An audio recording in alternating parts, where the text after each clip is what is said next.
NSUI के कार्यकर्ताओं ने कुंभ मेला में आए श्रद्धालुओं के लिए इंग्लिशिया लाइन चौराहे पर स्थित पंडित कमलापति त्रिपाठी की मूर्ति के पास भंडारे का आयोजन किया। इस भंडारे में श्रद्धालुओं को पूरी, सब्जी, बुनिया और पानी वितरित किया गया।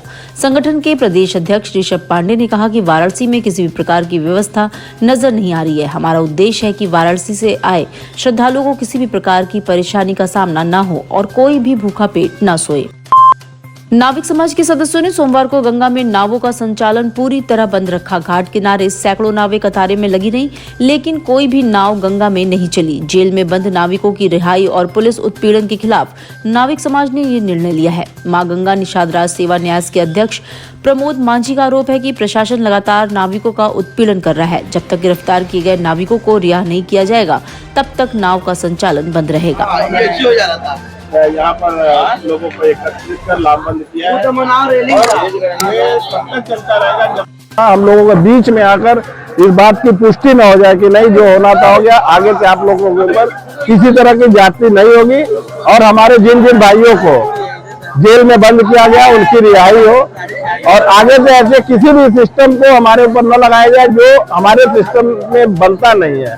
इसलिए यहाँ पर हम लोग लामबंद हुए और ये तब तक चलेगी जब तक कि हमारे सारे लोग को संतुष्टि न मिल जाए कि नहीं, आगे से अब ऐसा अत्याचार आप लोगों के खिलाफ नहीं होगा। तब तक के लिए धरना प्रदर्शन चलता रहेगा।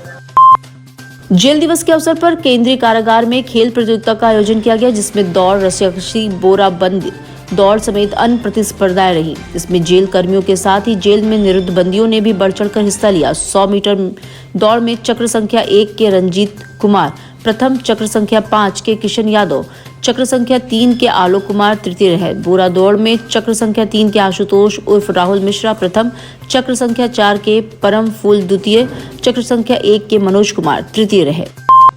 भारतीय रेलवे में विद्युतीकरण के 100 गौरवशाली वर्षों को चिन्हित करने के लिए बनारस रेल इंजन कारखाना के विद्युत विभाग द्वारा सूर्य सरोवर प्रांगण में 3 दिवसीय प्रदर्शनी का आयोजन किया गया है। महाप्रबंधक नरेश पाल सिंह ने सोमवार को फीता काटकर इसका उद्घाटन किया। इसमें रेलवे की विद्युतीकरण की यात्रा को दर्शाने वाले दुर्लभ ऐतिहासिक दस्तावेज, फोटोग्राफ और लोकोमोटिव्स के मॉडल प्रदर्शित किए गए। बसंत उत्सव के साथ ही काशी में धीरे धीरे होली की शुरुआत प्रारंभ हो जाती है और इसका सबसे ज्यादा असर ब्रज में देखने को मिलता है।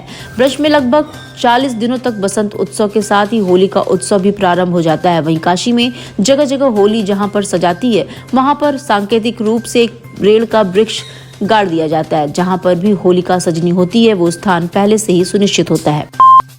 बसंत पंचमी के पावन अवसर पर श्रद्धालुओं ने गंगा स्नान कर बाबा विश्वनाथ का आशीर्वाद लिया। दशाश्वमेध घाट पर स्नानार्थियों की भीड़ रही। बाबा के दर्शन को गुदौलिया तक लोगों की लाइन लगी रही। भीड़ के मद्देनजर प्रशासन अलर्ट रहा। बसंत पंचमी के दिन गंगा स्नान का विशेष महत्व है। इसमें लोगों के पाप कट जाते हैं और पुण्य के भागी बनते हैं। बसंत पंचमी स्नान के लिए दशाश्वमेध और शीतला घाट पर श्रद्धालुओं की भीड़ उमड़ी। लोगों ने गंगा की पावन धारा में डुबकी लगाई। इसलिए आज शुक्ल पक्ष पंचमी है। आज के दिन गंगा स्नान करने का महत्व है। गंगा स्नान करने के बाद माँ सरस्वती का पूजन करें और दरिद्र नारायण को भोजन करावे, योग्य ब्राह्मण को दान दक्षिणा करे। अब की बार ये कुंभ महीना लगा है, महाकुंभ, इसलिए इसका महत्व और बढ़ गया है। कितने की संख्या में लोग नहाए? कितने की संख्या में लोग, महिलाएं लोग नहाए? ऐसा है, भीड़ तो आप देख ही रहे हैं। हम कम से कम समझ रहे हैं यहाँ पर 5 लाख लोग स्नान किए होंगे। भारत की धार्मिक और सांस्कृतिक राजधानी काशी अपने मंदिरों, घाटों, इतिहास, कला और त्योहारों के लिए जानी जाती है। इसी ऐतिहासिक धरोहर को बेहतर तरीके से समझाने और काशी के नागरिकों को पर्यटन क्षेत्र में दक्ष बनाने के उद्देश्य से काशी सांसद गाइड प्रतियोगिता 2025 का आयोजन किया जा रहा है।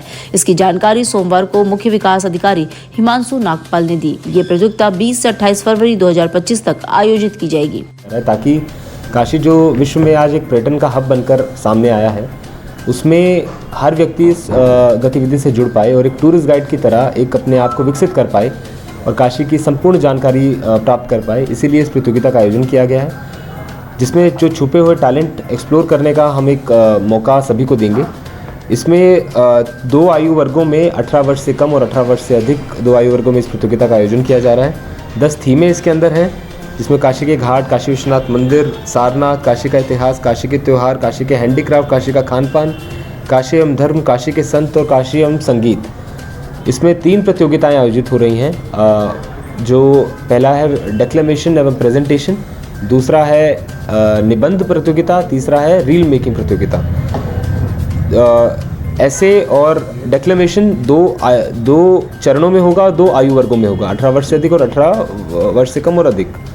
और जो उसके चरण होंगे, पहला चरण होगा जोनल लेवल एवं ब्लॉक लेवल, दूसरा चरण होगा जिला लेवल।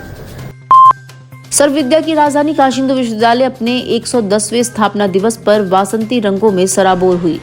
वर्ष 1916 में बसंत पंचमी के दिन ही विश्वविद्यालय की आधारशिला रखी गई थी। समूचा विश्वविद्यालय स्थापना दिवस समारोह की आभा में दमकता दिखाई दिया तथा विद्यार्थियों एवं विश्वविद्यालय परिवार के सदस्यों ने इस विशेष अवसर को अत्यंत उत्साह व उल्लास के साथ मनाया। इस दौरान महाकुंभ पर आधारित झांकियों ने भी सभी का मन मोह लिया।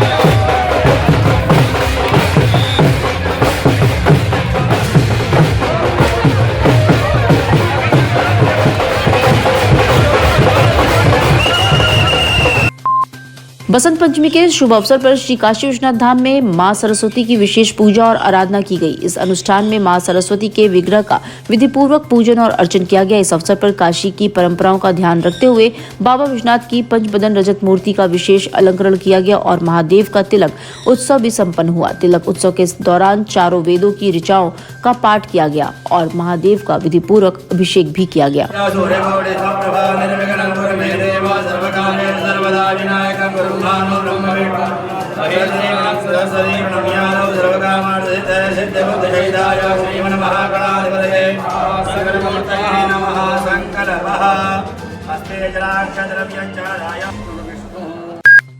बसंत पंचमी के अवसर पर शिव की नगरी काशी में विद्या की देवी मां सरस्वती की आराधना हुई। घर, स्कूल से लेकर कॉलेज, संस्कृत विश्वविद्यालय आदि जगहों पर मां वाग्देवी की विधि विधान से पूजा अर्चना की गई। शहर में जगह जगह छोटे छोटे पंडाल स्थापित किए गए, जहां भक्त मां शारदा के दर्शन कर निहाल हुए और भक्तों ने उनसे विद्या रूपी वर मांगा।